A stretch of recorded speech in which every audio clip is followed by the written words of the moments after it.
Luar biasa nih semangatnya pagi-pagi hari Minggu kita nge-Zoom lagi nih. Oke teman-teman, Bapak Ibu semua, balik lagi di acara belajar SKD 10 jam. Oke, kita udah di subtest yang terakhir ada TKP. Namun sebelum itu kita berdoa terlebih dahulu supaya apa yang kita pelajari ini bisa bermanfaat gitu ya, bisa mempermudah jalannya kita menuju impian kita nantinya. Oke. Berdoa sesuai agama dan kepercayaan masing-masing, disilakan.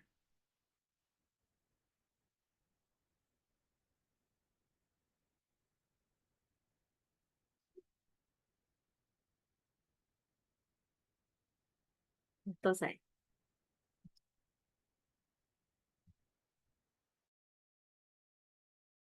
Oke, Bapak Ibu dan teman-teman semua, saya mohon izin untuk mengambil gambar terlebih dahulu sebagai dokumentasi kegiatan. Bapak Ibu disilakan untuk menyalakan.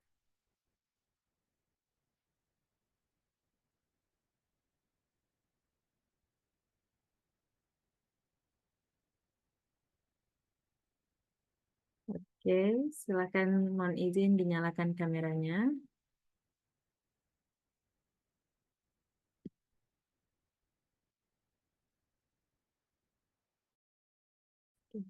Dari slide pertama terlebih dahulu. Pasang pose tercantiknya. 1, 2, 3.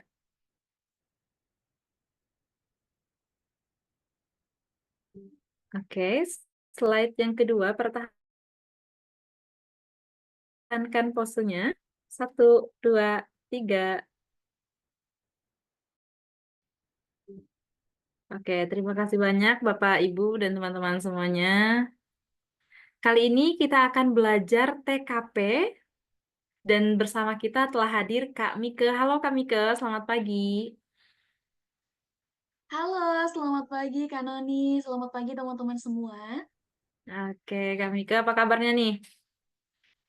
Alhamdulillah luar biasa semangat sekali buat bisa sharing bareng teman-teman semuanya. Kak Noni apa kabar?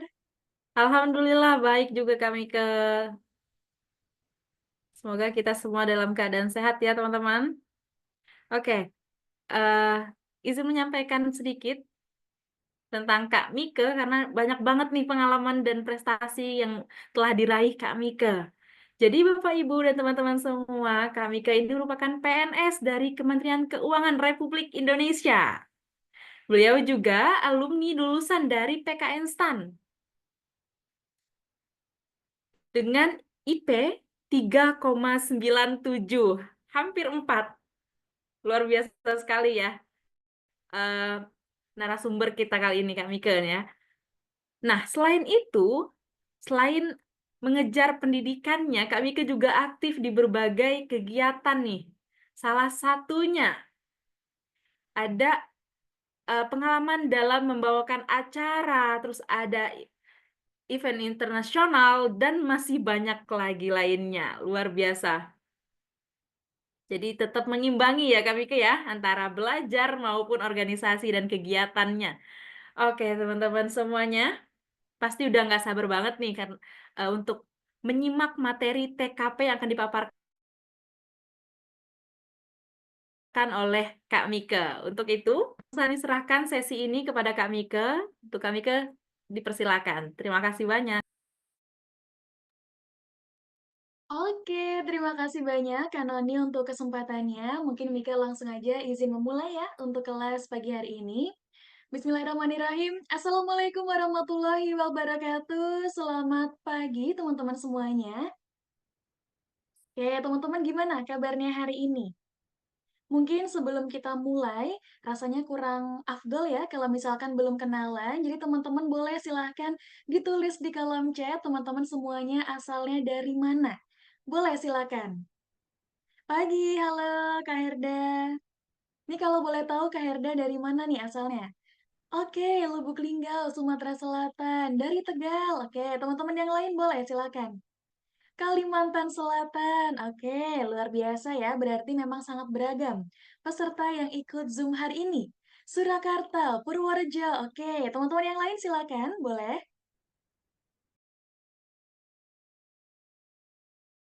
Oke, jadi memang biasanya kalau untuk peminat dari CPNS itu pasti sangat beragam ya daerah asalnya. Mulai dari waktu Indonesia Barat, waktu Indonesia Tengah, sampai waktu Indonesia Timur pun ada teman-teman. Dari Batang, Sukoharjo, luar biasa. Oke, berarti memang banyak sekali ya peminatnya untuk teman-teman yang ikut Room Zoom pagi hari ini teman-teman. Oke, karena teman-teman udah kenalan ya, asalnya ada yang dari Tegal, kemudian ada yang dari Sumatera Selatan, ada juga yang dari Surakarta, Purworejo, dan daerah-daerah lainnya. Mungkin sekarang giliran Mika buat kenalan ya. Teman-teman mohon izin untuk memperkenalkan diri, nama lengkap Mika, Mika Zumrotun Mardiah, biasa dipanggil Mika. Untuk saat ini sedang bekerja di Kementerian Keuangan, tepatnya di Direktorat Jenderal Pajak di Kalimantan Utara. Tapi kalau asalnya, Mika asalnya dari Solo, teman-teman. Tadi ada yang dari Solo juga ya ternyata. Oke, luar biasa teman-teman di pagi hari yang cerah, weekend, teman-teman tetap menyempatkan untuk mengikuti Zoom pagi hari ini bersama dengan Tentor CPNS. Teman-teman meluangkan waktu untuk belajar itu udah luar biasa banget. Dan pagi hari ini kita akan mempelajari submateri tes karakteristik pribadi, teman-teman. Mungkin kalau boleh tahu nih, teman-teman di sini yang udah mulai belajar materi SKD, ada yang udah tahu belum TKP itu apa? Boleh disampaikan di kolom chat. Mungkin teman-teman di sini merasa materi yang paling mudah untuk di SKD CPNS, atau materi yang paling sulit, atau justru materi favorit kalau untuk SKD CPNS. Boleh silakan disampaikan.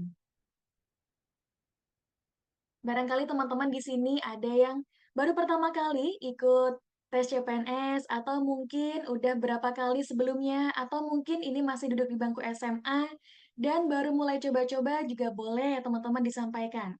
Barangkali teman-teman di sini udah mulai tahu nih TKP itu apa. Oke, ini ada yang kirim private chat. Menilai sifat seseorang. Oke, boleh diterima. Ada lagi yang lain boleh teman-teman? Kalau mungkin malu-malu boleh dikirim private chat juga, it's okay, nggak masalah teman-teman. Oke, sambil Mika izin share screen ya teman-teman untuk materi hari ini, mungkin sambil menunggu rekan-rekan yang lain bergabung ke room Zoom pagi hari ini. Tes yang pasti dapat nilai, tapi memilih nilai tertinggi yang sulit. Oke, betul sekali. Jadi memang kalau di TKP, teman-teman bisa bilang tempatnya panen nilai. Itulah di TKP, teman-teman. Menilai karakteristik seseorang, profesionalisme seseorang juga. Betul sekali. Berarti teman-teman sudah mulai paham ya gambaran dari TKP itu seperti apa.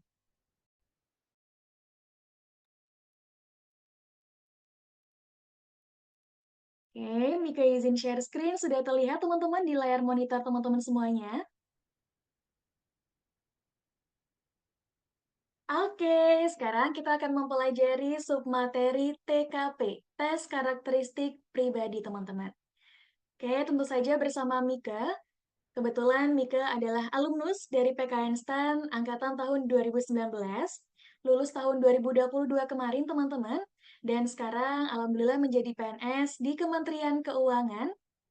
Kemudian ketika Mika sedang berkuliah di PKN STAN, alhamdulillah mendapatkan predikat mahasiswa berprestasi untuk bidang non-akademik di PKN STAN, lalu menjadi peserta terbaik untuk Latsar Kementerian Keuangan bertempat di BDK Pontianak, dan menjadi relawan pengajar Kementerian Keuangan, serta menjadi anggota MOVES Kementerian Keuangan. MOVES itu semacam komunitas public speaking, teman-teman. Oke, itu aja untuk kenalannya. Sekarang kita langsung masuk ke materi ya, teman-teman. Oke, seperti biasa, kalau misalkan teman-teman nanti ada yang mau ditanyakan, boleh silakan langsung disampaikan. Atau mungkin teman-teman ada ketinggalan pembahasannya, boleh langsung ditanyakan. Feel free aja ya teman-teman. Jadi untuk pagi hari ini, teman-teman silahkan cari posisi yang paling nyaman, Santai aja, boleh kalau mau sambil sarapan, mau sambil minum kopi juga it's okay, silakan teman-teman. Cari posisi yang paling nyaman supaya bisa menerima materi lebih mudah. Oke teman-teman, berbicara terkait persiapan dari SKD untuk kedinasan ataupun nantinya untuk CPNS, teman-teman tahu untuk mempelajari sesuatu pasti kita harus memperhatikan acuannya atau ada aturan yang mengatur. Untuk SKD CPNS sendiri, peraturan yang paling update yang baru rilis di tahun 2024 itu adalah Permen Pan RB nomor 6. Kemudian di tahun 2024 tentang nilai ambang batas SKD, teman-teman. Nah, ini dia, Permen Pan RB nomor 6 tahun 2024. Teman-teman boleh diakses di internetnya untuk Permen Pan RB nomor 6 tahun 2024. Di sana dibahas, dikupas tuntas terkait seperti apa kisi-kisi, kemudian materi yang nanti pasti keluar ketika teman-teman mengikuti tes SKD CPNS. Nilai ambang batas SKD. Kalau saran dari Mika, setelah teman-teman menemukan peraturan ini, Permen Pan RB, silakan di-print untuk dilihat. Di materi mana yang teman-teman sudah paham, diberi tanda checklist, dan untuk materi yang belum paham, boleh dilingkari dulu. Nanti diberikan perhatian lebih untuk materi yang memang belum teman-teman pahami, supaya teman-teman bisa belajar lebih fokus ke materi yang harus dipelajari lebih. Seperti itu. Oke, teman-teman kalau misal ada yang mau ditanyakan, boleh ya, silahkan. Jangan ragu, jangan sungkan, atau kalau mungkin agak malu-malu, boleh silahkan dikirim private chat.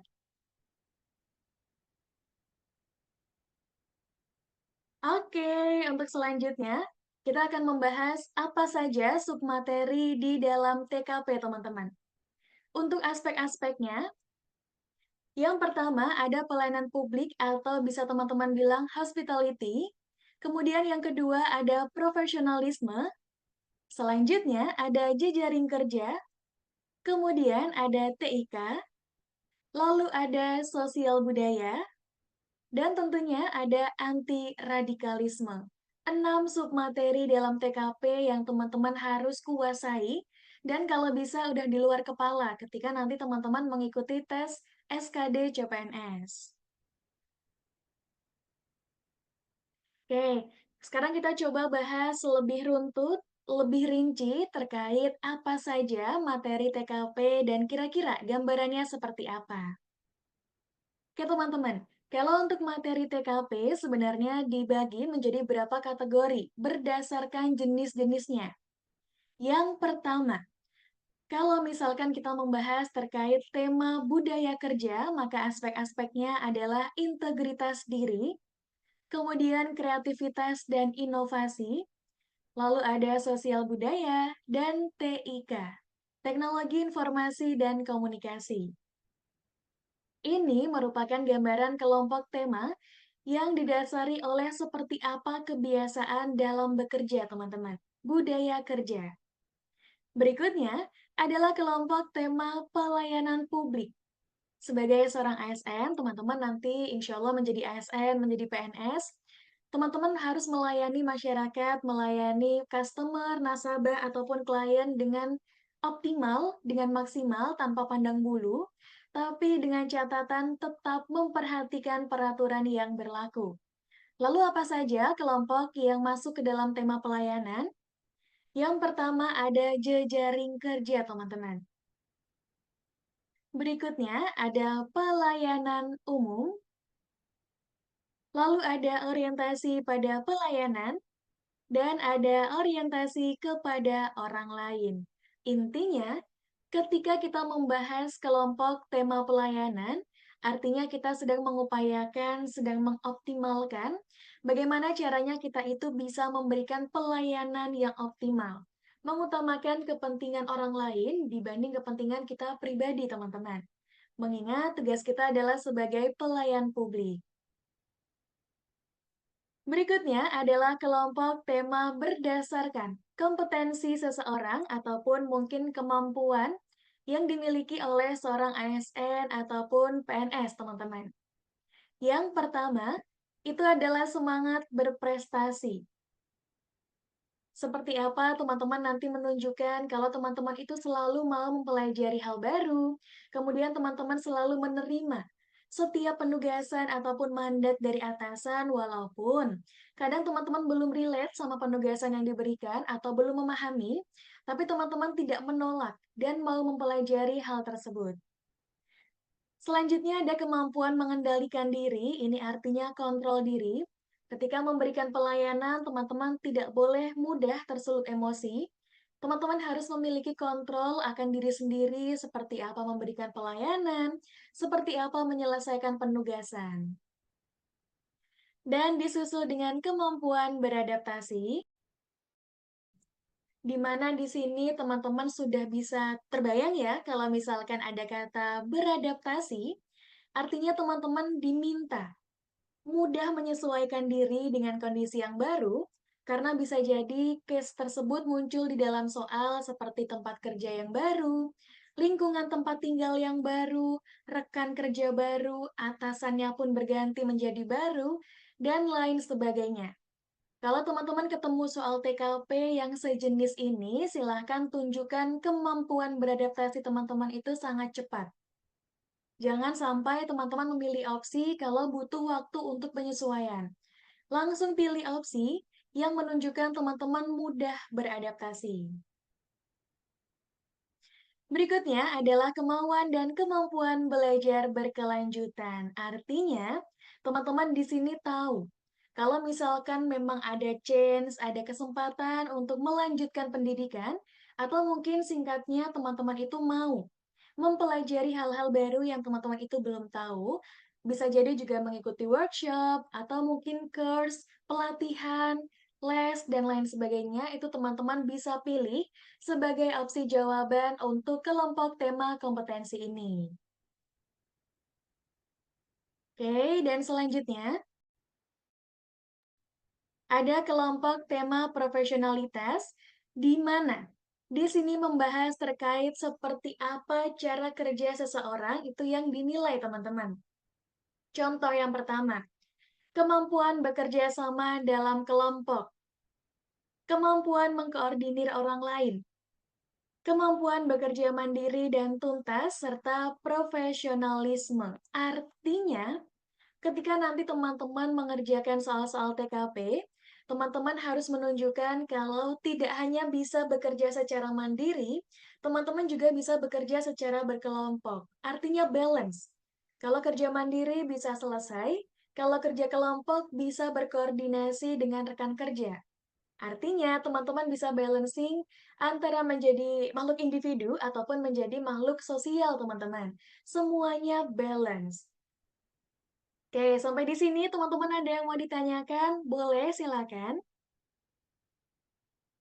Barangkali untuk submateri tertentu teman-teman belum paham, boleh silakan ditanyakan kalau misalkan masih kebingungan nih teman-teman.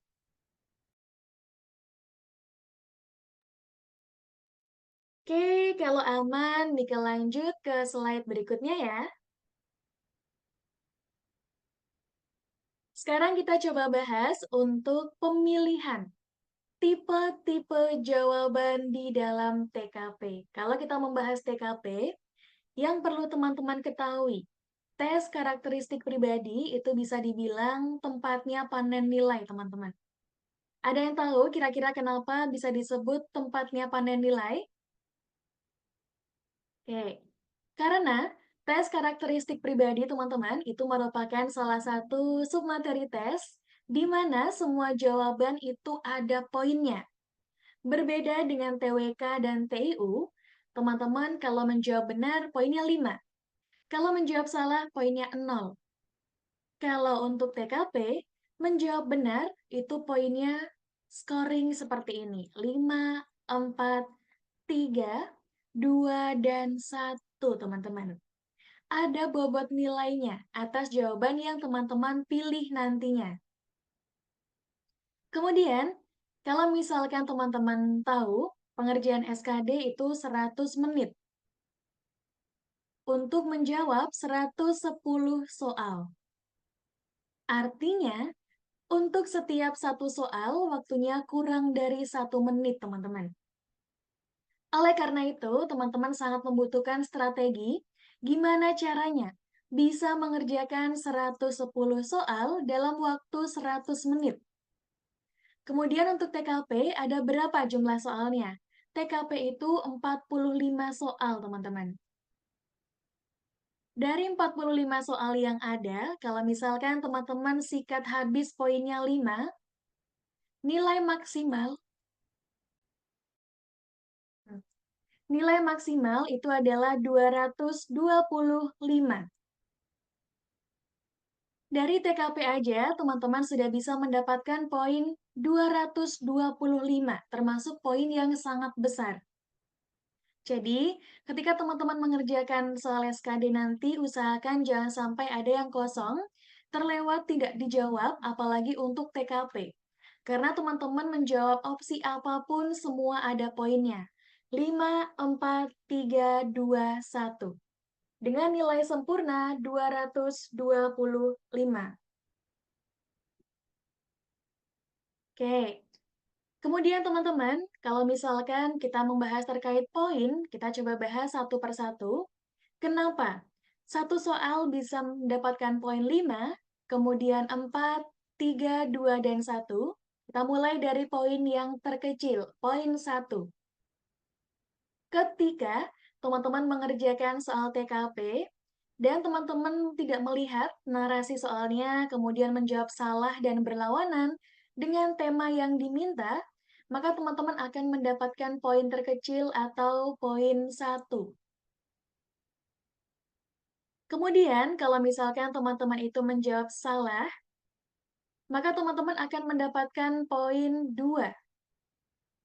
Berikutnya, kalau misalkan memilih jawaban yang netral, tidak memihak, artinya jawaban aman tapi tidak tahu tujuannya kemana, teman-teman dapat poin 3. Next, kalau misal nih teman-teman jawabannya benar, poinnya 4. Dan berikutnya, poin yang paling besar, benar dan sesuai dengan tema, poinnya 5, teman-teman. Ini adalah sistem scoring di dalam TKP.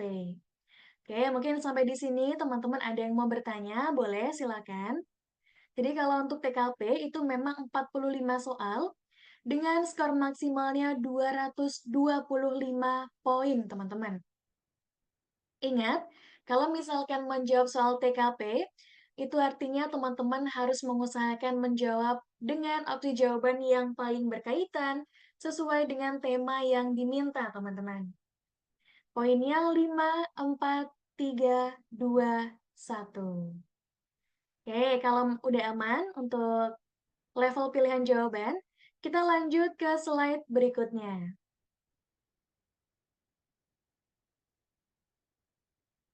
Sekarang kita coba bahas untuk submateri yang ada dalam TKP, tapi secara gambaran umum, teman-teman.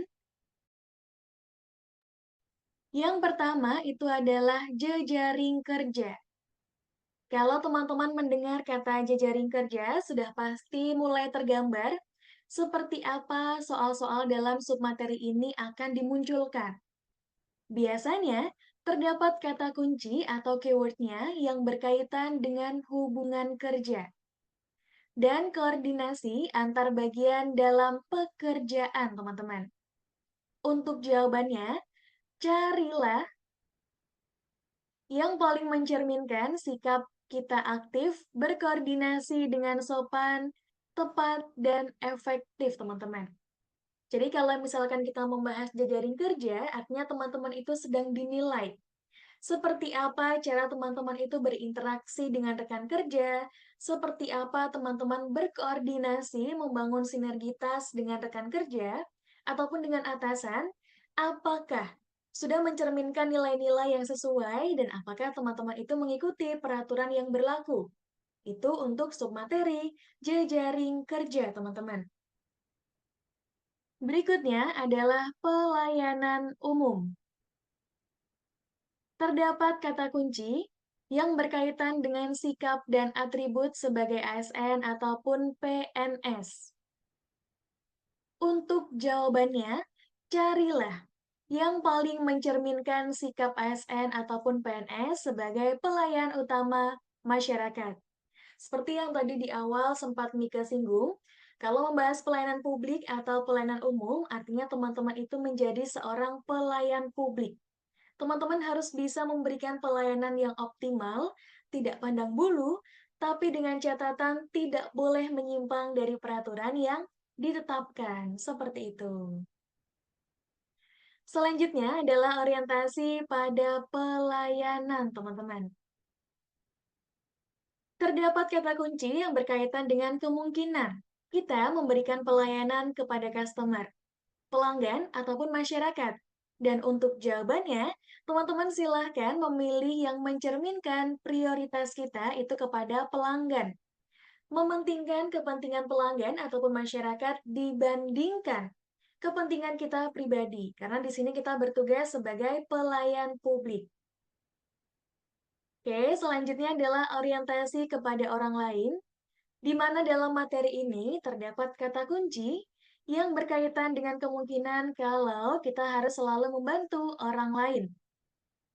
Hal ini menunjukkan kalau teman-teman itu memiliki kepedulian terhadap sesama. Dan ingat, hindari kegiatan atau tindakan yang justru menguntungkan kepentingan kita pribadi, teman-teman.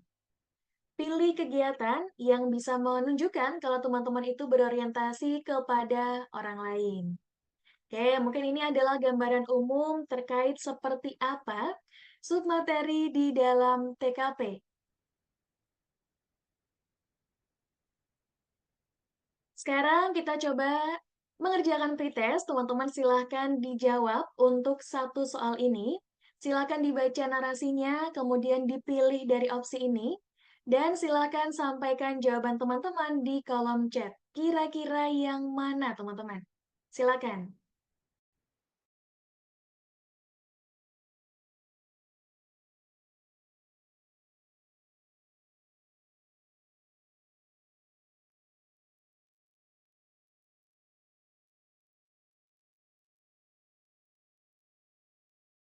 Oke, ada yang menjawab B, yang lain boleh silakan. C, oke. Teman-teman yang lain yang belum menyampaikan pendapat boleh. C, oke. B, C, oke. Lumayan variatif ya, berarti ada dua opsi yang terpilih di sini. Oke, silakan yang lain yang belum menyampaikan pendapat.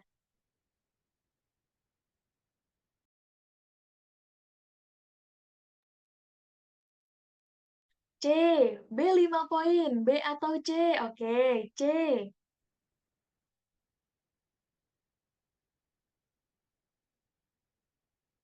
Oke, berarti di sini teman-teman kebanyakan menjawab B atau C ya. Sekarang kita coba bahas untuk opsi yang paling tepat, teman-teman. Oke, ini adalah soal pretest. Sebelum teman-teman menerima seluruh materi, kita coba latihan soal dulu. Arhan merupakan seorang karyawan dari salah satu perusahaan ternama di Jakarta. Dalam sistem manajerial yang berlaku, tentunya usia bukanlah tolak ukur penentu jabatan. Saat ini, ada pergantian pemimpin yang usianya cukup jauh di bawah Arhan. Saat beliau memberikan arahan kepada Arhan mengenai tugas yang harus dikerjakan, maka sikap Arhan adalah A. Tidak terlalu menganggap serius karena tugas tersebut sudah pernah saya handle sebelumnya. B. Mendengarkan dengan baik sambil berdiskusi dengan rekan lain, baiknya bagaimana pelaksanaannya. C. Menyimak dengan seksama dan menjalankan tugas semaksimal mungkin. D. Tidak memperdulikan arahan dari beliau karena saya sudah ahli. Atau mungkin yang E. Agak sedikit tersinggung karena beliau terkesan menganggap saya belum kompeten. Oke, jawaban yang paling tepat untuk narasi soal ini adalah yang C, teman-teman. Selamat untuk yang menjawab C. Menyimak dengan seksama dan menjalankan tugas semaksimal mungkin. Siapa tadi yang jawab C, teman-teman? Oke, di sini ada Kak Bian, Kak Sakina, Kak Yusak, Kak Sinta, Kak Yolan, Kak Anissa, Kak Ervina. Oke, lumayan banyak ya. Oke, C poinnya 5, teman-teman. Kemudian opsi B, tadi lumayan banyak juga yang menjawab B, poinnya 4. disusul dengan opsi A poin 3, opsi E poin 2, dan opsi D poin yang paling kecil. Kenapa bisa C poinnya 5? Karena di sini teman-teman, atasan sedang memberikan arahan kepada Arhan. Alangkah baiknya, Arhan menyimak dengan seksama. Kalau opsi B, mendengarkan dengan baik sambil berdiskusi. Rasanya kurang etis ketika atasan sedang menjelaskan, kita justru berdiskusi dengan rekan kerja. Tunggu sampai atasan selesai menjelaskan, baru boleh kita berdiskusi dengan rekan. Sehingga C poinnya lebih unggul daripada opsi yang B, teman-teman. Nah, ini adalah contoh soal TKP di mana teman-teman harus jeli, harus cermat dalam membaca setiap kata dalam pilihan opsinya. Oke, lumayan ya. Baru soal pretest, teman-teman udah banyak nih yang dapat poin 5 sama 4. Insya Allah nanti kalau ikut tes SKD berarti bisa nih sikat habis poin 5 semua ya. Amin. Oke, tadi kita udah mengerjakan soal pretest. Sekarang kita coba bahas untuk tips and trick soal-soal TKP, teman-teman. Yang pertama, kalau misalkan teman-teman mengerjakan soal TKP, teman-teman harus pahami dulu konteks soalnya, baik itu aspek ataupun kata kuncinya. Ketika nanti mengerjakan soal TKP, itu tidak ada keterangannya apakah ini soal pelayanan publik, atau mungkin ini soal anti radikalisme, jejaring kerja, dan lain sebagainya. Teman-teman harus bisa mengidentifikasi kira-kira ini adalah soal submateri yang mana. Sesuaikan dengan konteksnya, baik itu dari aspeknya ataupun kata kunci yang ditemukan. Yang kedua, silakan teman-teman eliminasi soal-soal yang memang dirasa sulit. Ingat, waktu pengerjaan SKD itu hanya 100 menit, teman-teman. Teman-teman kalau misalkan ketemu soal yang agak susah, jangan stuck di soal itu aja. Tandain. Kasih tanda flag ataupun bendera, atau mungkin teman-teman boleh catat di kertas HVS yang nanti dibagikan oleh panitia, di soal mana yang teman-teman itu belum jawab. Kalau memang sulit, langsung loncat, cari soal yang lebih mudah. Karena baik itu soal yang sulit ataupun soal yang mudah, soal yang panjang narasinya, ataupun yang singkat 10 detik aja bisa dijawab, poinnya sama. Jadi utamakan menjawab tipe soal yang mudah dulu, yang kemungkinan benar, probabilitas mendapatkan skor 5-nya itu lebih besar, teman-teman. Oke, poin yang ketiga, pilih dua jawaban dengan bernilai skor 4 sampai 5. Perhatikan kata kunci di kalimat jawaban dan pilih jawaban yang paling mendekati dengan konteks soal. Ini adalah tips and tricks untuk pengerjaan soal-soal TKP, teman-teman. Oke, sampai di sini mungkin ada yang mau ditanyakan, boleh silakan. Masih aman, teman-teman? Oke, kalau aman, kita lanjut slide berikutnya ya. Oke, sekarang kita coba bahas seperti apa aturan utama dalam pengerjaan soal-soal TKP. Kita mencari jawaban yang solutif, mengandung tindakan konkret, mampu memecahkan permasalahan, serta paling ideal dibandingkan dengan pilihan jawaban lainnya. Ingat, bukan tipe jawaban yang teoritis yang berupa respon verbal tanpa adanya aksi nyata. Kalau untuk TKP, teman-teman itu diminta menjawab soal yang paling solutif, yang paling bisa diimplementasikan untuk menjawab permasalahan. Contohnya seperti apa? Contohnya seperti ini, teman-teman. Ini adalah contoh jawaban yang solutif dan konkret. Saya akan melaporkan kepada pihak berwajib dengan beredarnya informasi tersebut, agar pihak penyebar dapat ditindak serta menjadi pelajaran bagi yang menyebarkan untuk lebih bijak menyebarkan informasi bohong ataupun hoax. Ini merupakan salah satu contoh narasi yang solutif dan berupa tindakan nyata, konkret. Ada tindakannya, melaporkan. Ada reason behind, alasan dibalik tindakan melaporkan. agar pihak penyebar dapat ditindak dan memberikan efek jera.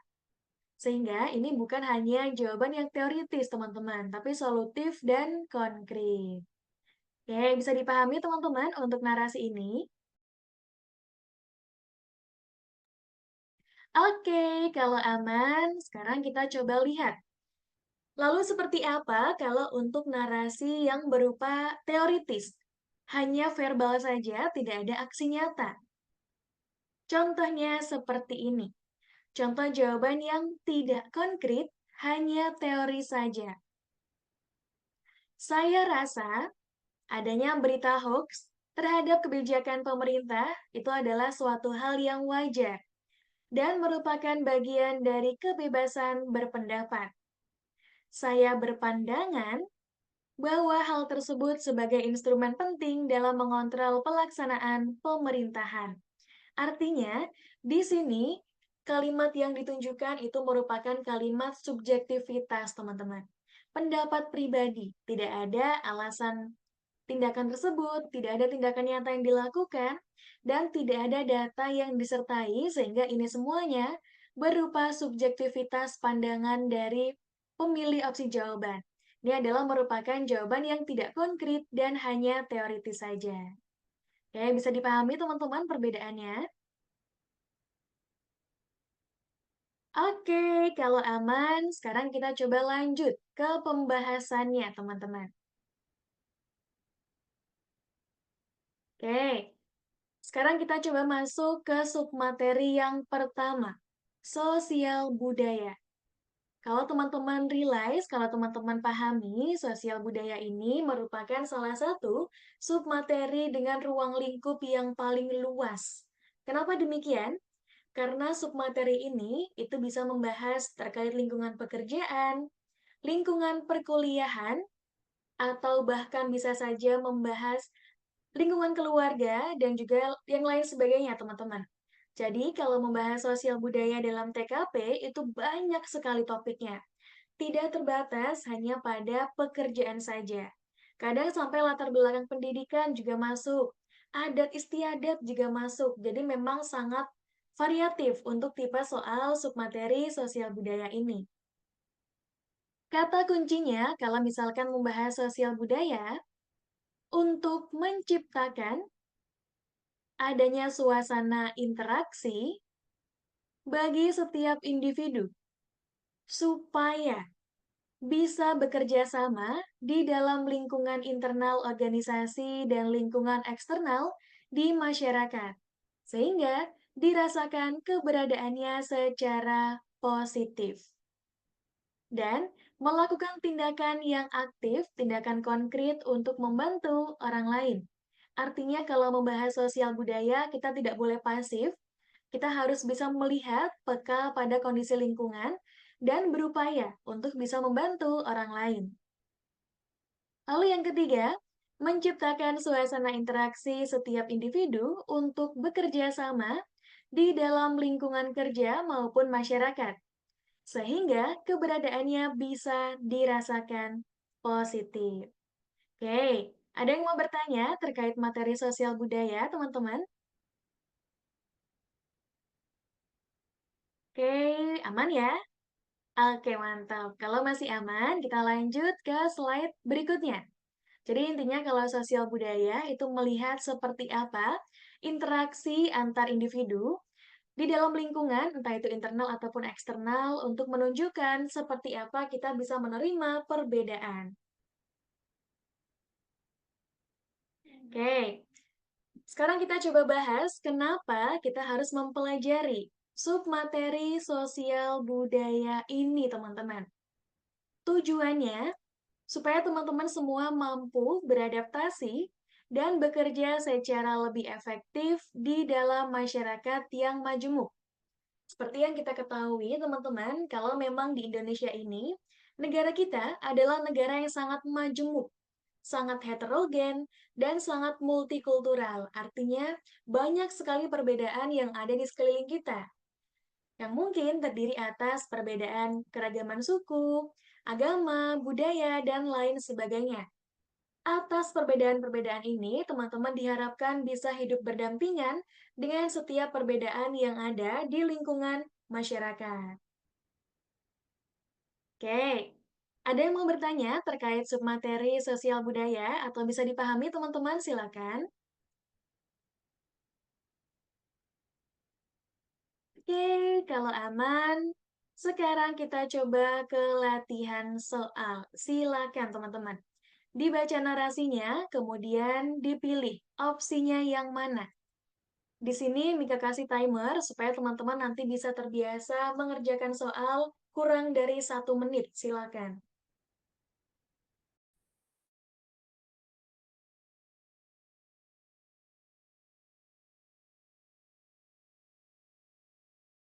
Ini ya, sekarang kita cek.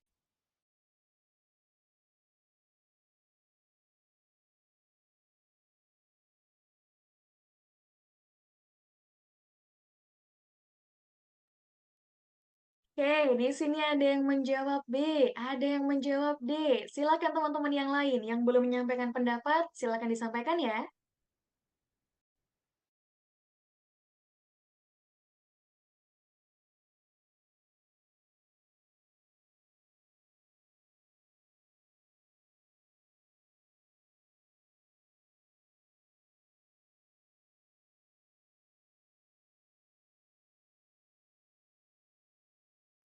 Oke, saya miss out teman-teman. Jadi waktunya tadi 52 detik dan teman-teman banyak yang sudah menyampaikan pendapat. Jadi kita coba bahas ya untuk soal ini. Oke, ada yang menjawab C, kemudian ada yang menjawab D. Oke, kita coba lihat ada yang menjawab A juga. Ini, oke, berarti ada 3 opsi ya yang terpilih, A, C, dan D. Kita coba bahas, teman-teman. Ketika dalam perjalanan kembali ke kantor setelah makan siang di warung makan dekat dengan kantor, tiba-tiba dari arah belakang datang mobil yang melaju kencang. Hal tersebut membuat Anda terciprat air dari genangan air hujan, karena secara kebetulan Anda berada di dekat genangan air hujan tersebut. Jadi lagi jalan kaki, terus tiba-tiba kecipratan air genangan yang ada di jalan. Sementara itu, mobil tersebut terus melaju meninggalkan Anda. Dengan kondisi baju Anda kotor akibat air dari genangan tersebut. Maka sikap Anda adalah A. Secara refleks akan berteriak kepada pengemudi mobil karena telah membuat baju Anda terkena cipratan air dari genangan hujan. Berarti untuk sikap yang A, dia berteriak. B. Tidak mempermasalahkannya, karena jika ingin marah juga percuma. Sebab pengemudi mobil sudah pergi dan tidak peduli dengan kondisi Anda. Opsi B, dia agak pasrah berarti. C. Berusaha untuk tetap bersabar serta berdoa supaya pengemudi mobil sadar, mendapatkan balasan yang setimpal atau setidaknya juga sama-sama mengalami hal yang seperti Anda alami. Berarti menyimpan dendam. Dia ngedoain balik si pengemudi mobil biar dapat perlakuan yang sama, teman-teman. Kemudian yang D, berusaha bersabar meskipun harus menanggung risiko malu karena baju yang kotor dan beranggapan mungkin pengemudi mobil tersebut tidak melihat ada genangan air yang dapat membuat Anda terciprat. Berikutnya, untuk opsi E, tidak ingin marah karena sudah terjadi seperti itu. Hanya saja sedikit kesal karena harus mencari baju ganti. Jadi dia menerima, oke nggak apa-apa. Tapi agak kesel karena dia harus ganti baju, teman-teman. Oke, dari 3 opsi yang teman-teman pilih, E, D, dan A, jawaban yang paling tepat yaitu adalah yang D. Selamat untuk teman-teman yang menjawab opsi D. Berusaha bersabar, ada tindakan positif. Meskipun harus menanggung risiko malu karena baju yang kotor. Dan beranggapan, mungkin aja nih pengemudi mobil emang tidak melihat kalau ada genangan air. Jadi memang dia melakukannya dengan tidak sengaja seperti itu. The way of positive thinking, tetap berpikir positif akan kejadian yang dialami. Kemudian opsi yang B, poinnya 4, tidak mempermasalahkannya. Karena ya mau gimana lagi, udah terjadi.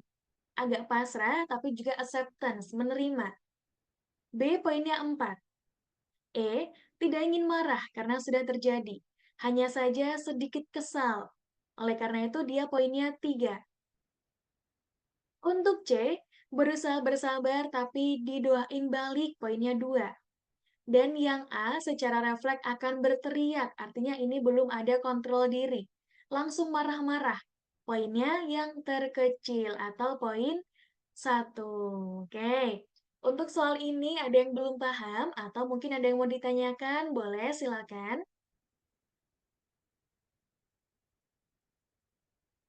Kenapa nggak yang E, Kak? Kan ada solusinya mencari baju ganti. Oke, nice question. Ini dari Kak Ervina. Kenapa opsi E itu tidak menjadi poin yang tertinggi? Karena di sini menunjukkan kata hanya saja sedikit kesal.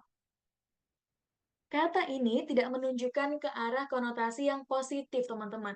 Dan tidak memberikan pernyataan kenapa pengendara mobil tersebut mencipratkan air kepada Anda. Lain halnya dengan opsi D, dia ada tindakan positifnya, berusaha bersabar, walaupun memang ada konsekuensinya. Dan beranggapan mungkin pengemudi mobil itu tidak sengaja. Dia masih bisa berpikir positif pada orang yang telah merugikan dia, seperti itu. Biasanya biasanya yang A lebih relevan.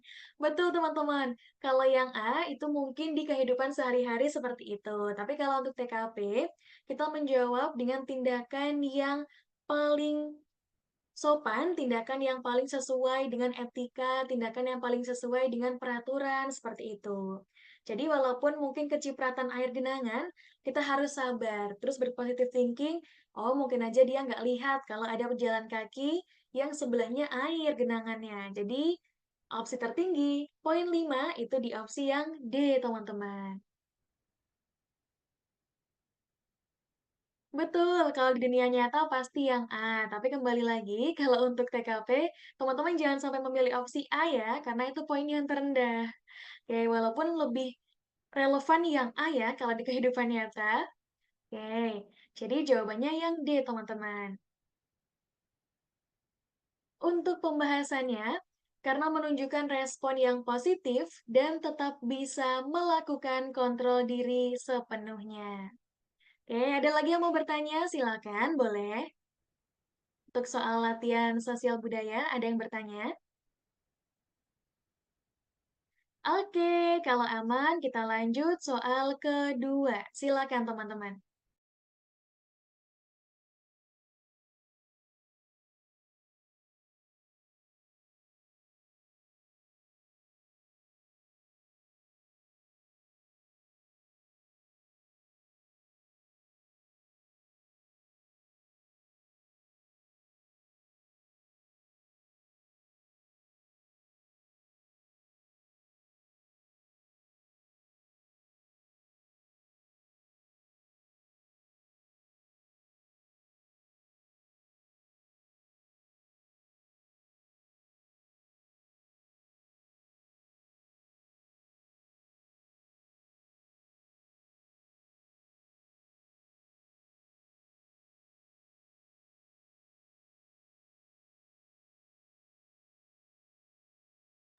Oke, saya miss out teman-teman. Di sini teman-teman, oke, kompak ya menjawab opsi E.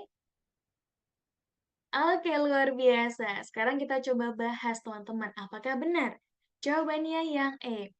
Oke, ini Kak Andri jawabannya C sama E. Kira-kira kalau harus pilih satu, Kak Andri pilih yang mana nih? C atau E? Oke, kita bahas ya teman-teman. Ryan adalah seorang warga pendatang yang baru tinggal 3 bulan di desa Sukamaju. Tiba-tiba suasana di lingkungan tempat tinggal Ryan memanas karena ada salah satu tetangganya yang dengan sengaja membangun pagar pembatas jalan karena merasa bagian jalan tersebut merupakan tanahnya. Akibatnya, warga jadi tidak bisa melintas dan menjadi perdebatan antar warga. Sikap Anda adalah Oke, ini Kak Andri menyatakan pendapat yang E ya. Kita coba bahas. A. Berusaha mengingatkan warga tersebut agar tidak egois dan segera membuka jalan. B. Menahan diri untuk terlibat dalam masalah tersebut. C. Melaporkan hal tersebut pada pihak berwenang agar warga mendapatkan teguran keras. D. Bersama-sama warga yang lain langsung merusak pembatas jalan. Dan yang E, mengajak Pak RT serta perwakilan warga yang bersengketa untuk duduk bersama mencari solusinya. Jawaban yang paling tepat untuk soal ini adalah yang E, betul sekali teman-teman. Mengajak Pak RT dan perwakilan warga yang bersengketa untuk duduk bersama mencari solusinya. Artinya, atas permasalahan yang muncul, bisa dilakukan penyelesaian dengan cara diplomatis, dengan cara damai dan kekeluargaan. Walaupun mungkin memang sempat ada sengketa ya, karena ini antara warga dan salah satu orang yang membangun pembatas jalan. Tetap dikumpulin semua supaya bisa dibahas dan dicari solusinya. Poin yang 5, kemudian opsi A, berusaha mengingatkan warga tersebut agar tidak egois dan segera membuka jalan, poinnya 4. Melaporkan hal tersebut, poinnya 3. Menahan diri supaya tidak terlibat, poin 2. Dan opsi D, poin terkecil, karena ini tindakan anarkis ya teman-teman, jangan dipilih. Oke. Untuk soal ini, teman-teman ada yang mau ditanyakan? Kayak ini dari Kak Adil, tapi kan Ryan orang baru di lingkungan barunya, Kak. Betul sekali. Justru karena Ryan ini adalah orang baru, dia tidak mungkin turun tangan untuk menyelesaikan permasalahan tersebut. Dia butuh bantuan pemangku adat, di sini case-nya adalah Pak RT, untuk bisa menyelesaikan permasalahan. Diserahkan kepada yang lebih berwenang. Diserahkan kepada Pak RT supaya nanti Pak RT bisa membantu menyelesaikan case permasalahan ini. Kak, kenapa opsi yang C poinnya 3? Ya teman-teman, kenapa yang C poinnya 3? Jadi teman-teman, di dalam TKP itu ada tahapan dalam menyelesaikan permasalahan. Yang pertama itu adalah menasehati atau menegur, kemudian melaporkan, kemudian memberhentikan. Jadi opsi pertama yang harus teman-teman lakukan itu adalah menasehati terlebih dahulu. Kalau misalkan dia dinasehati, tidak mendengarkan, tidak menghiraukan, boleh dilakukan tindakan melaporkan. Kalau udah dilaporin tapi dia masih tidak bergeming, boleh diberhentikan kalau misal dia pegawai di perusahaan tertentu. Jadi yang C, melaporkan ini poin 3, karena dia langkah yang lebih lanjut, langkah yang lebih advance, daripada mengingatkan. Jadi yang pertama harus dinasehati atau diingatkan, yang kedua baru dilaporkan, dan yang terakhir diberhentikan. Seperti itu teman-teman. Oleh karena itu, untuk opsi C dia poinnya 3. Oke, ada lagi yang mau bertanya? Boleh, silakan teman-teman.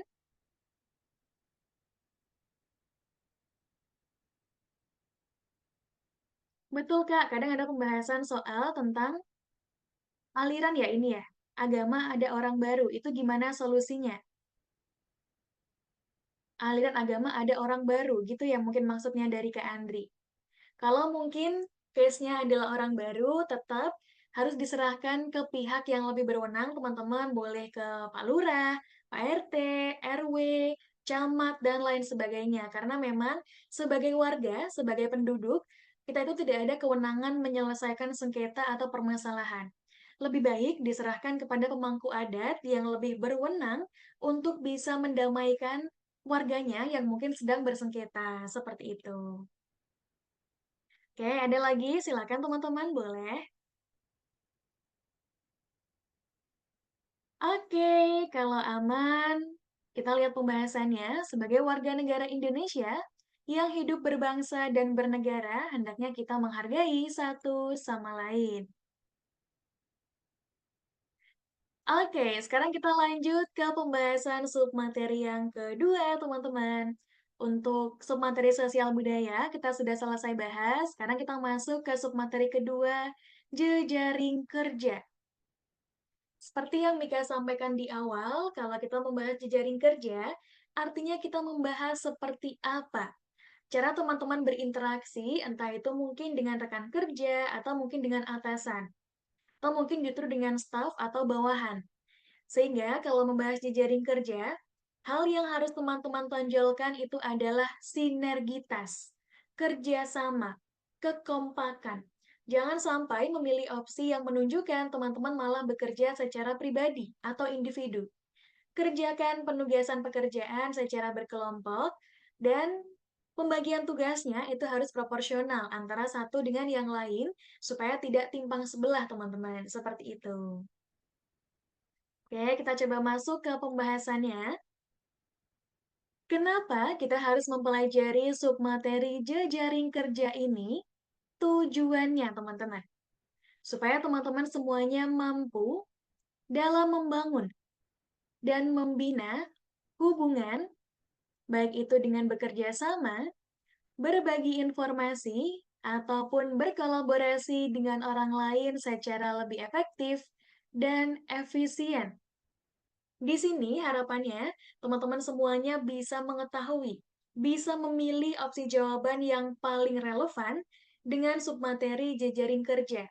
Kalau memang dalam jejaring kerja itu pasti akan ada interaksi dengan orang lain, membangun relasi dengan orang lain, dan menjaga hubungan baik dengan orang lain. Ini untuk tujuan mempelajari jejaring kerja. Sampai di sini teman-teman ada yang mau ditanyakan? Boleh, silakan. Oke, kalau masih aman, kita lanjut ya.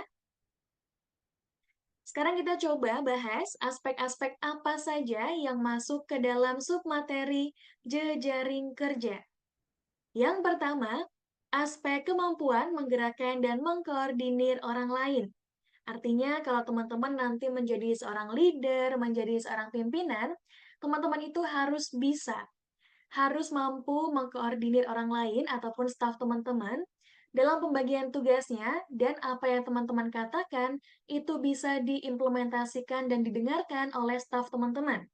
Menggerakkan dan mengkoordinir orang lain, kemampuan yang dimiliki oleh seorang pemimpin. Berikutnya adalah aspek kemampuan beradaptasi. Seperti yang tadi Mika sampaikan, kalau kita membahas jejaring kerja artinya membahas interaksi, di mana dalam interaksi pasti akan ada banyak sekali perbedaan yang ditemukan.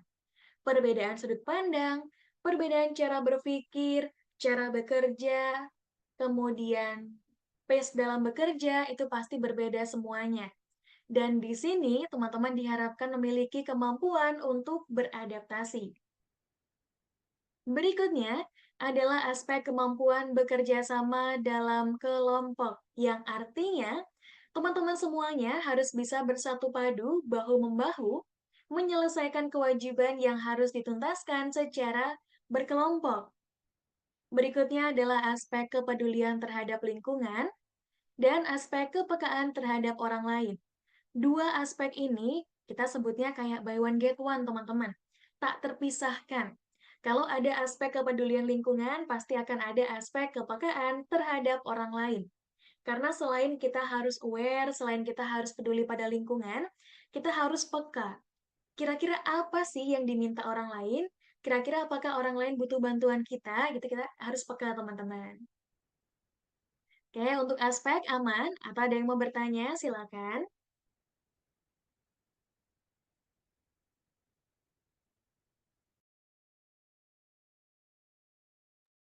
Oke, aman ya.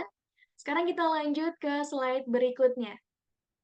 Jadi teman-teman, kalau kita membahas terkait jejaring kerja, akan ada 3 sudut pandang yang teman-teman perlu ketahui. 3 sudut pandang tersebut adalah kalau misalkan teman-teman itu menjadi seorang pimpinan. Yang kedua, kalau misal teman-teman itu menjadi seorang staf atau anggota. Dan yang ketiga, kalau misal teman-teman itu sebagai rekan kerja. Ketiga perlakuan sudut pandang ini pasti akan berbeda opsi jawabannya.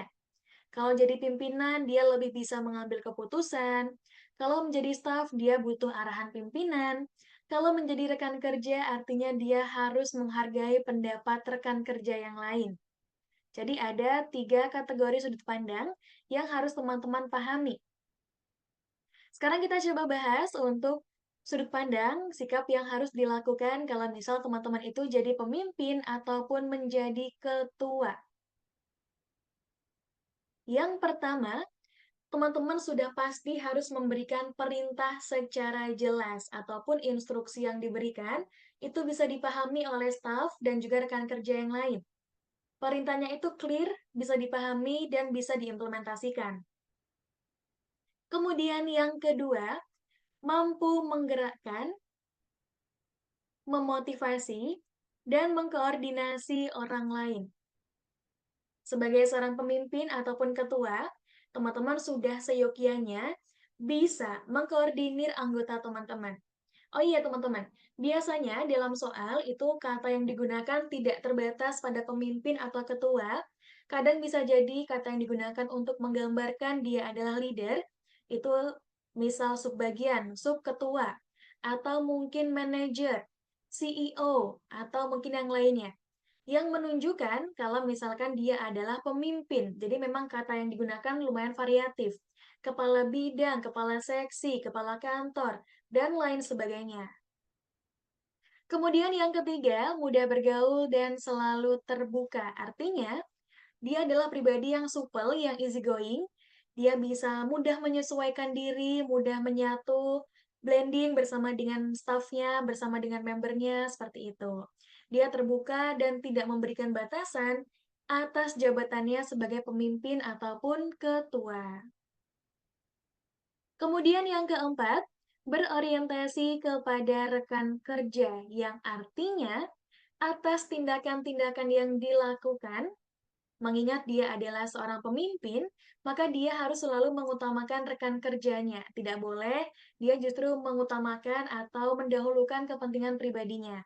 Kalau misalkan dia ketua, maka dia harus berorientasi kepada rekan kerjanya. And last but not least, yang paling terakhir di sini, memberikan dorongan dan dukungan. Artinya, ini hampir sama ya dengan semboyannya Ki Hajar Dewantara yang Tutwuri Handayani, di mana yang di belakang itu memberikan dorongan serta dukungan. Oke, ini adalah submateri jejaring kerja untuk sudut pandang sebagai pemimpin ataupun ketua. Sampai di sini teman-teman ada yang mau bertanya? Silakan.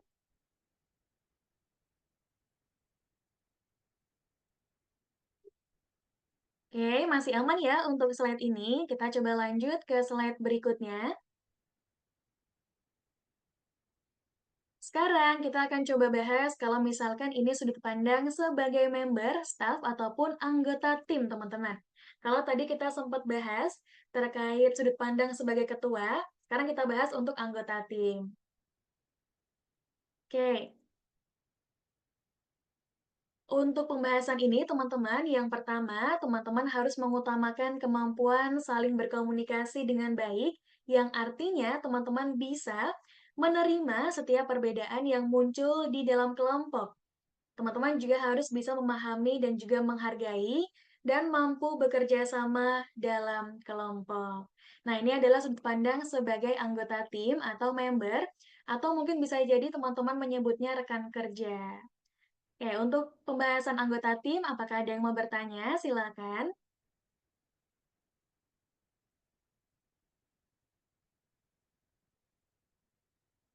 Oke, ada teman-teman? Oke, berarti aman ya. Oke teman-teman, mungkin pembahasannya kita sampai di sini dulu. Untuk selanjutnya, kita akan ada istirahat. Mika kembalikan ke Kak Noni. Silakan, Kak. Oke, terima kasih banyak Kak Mika. Luar biasa seru banget ya materinya. Kita belajar banyak hal baru nih. Ternyata ada tips dan triknya juga. Gitu. Oke, teman-teman, kita sudah selesai di sesi pertama. Seperti biasa akan ada istirahat terlebih dahulu selama 15 menit. Silakan teman-teman yang mau mengambil minum atau ke kamar mandi, silakan. Kita istirahat dulu selama 15 menit. Terima kasih banyak Kak Mika dan teman-teman semua.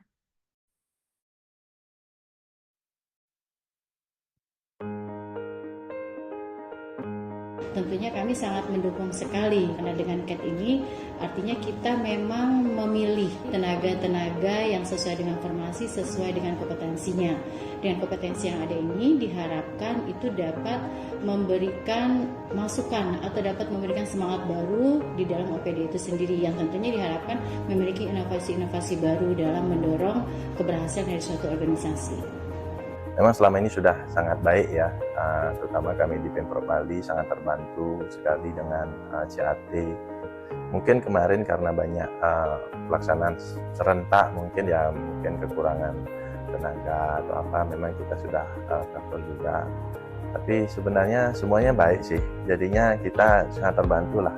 Sudah prosesnya baik, alur dan lain-lainnya sudah oke. Tidak ada permasalahan yang signifikan, karena mungkin kita pelaksanaan di Kanreg ya, mungkin teman-teman yang di pilot mandiri mungkin perlu ditingkatkan dalam artian infrastruktur dan peralatan untuk pelaksanaan CAT. Kami melihat ini sudah sangat baik ya, internetnya sudah lancar, sistemnya juga sudah bagus, barangkali tempat pelaksanaan yang lebih relatif sehingga betul-betul memberikan kenyamanan dan kemudahan bagi ASN yang akan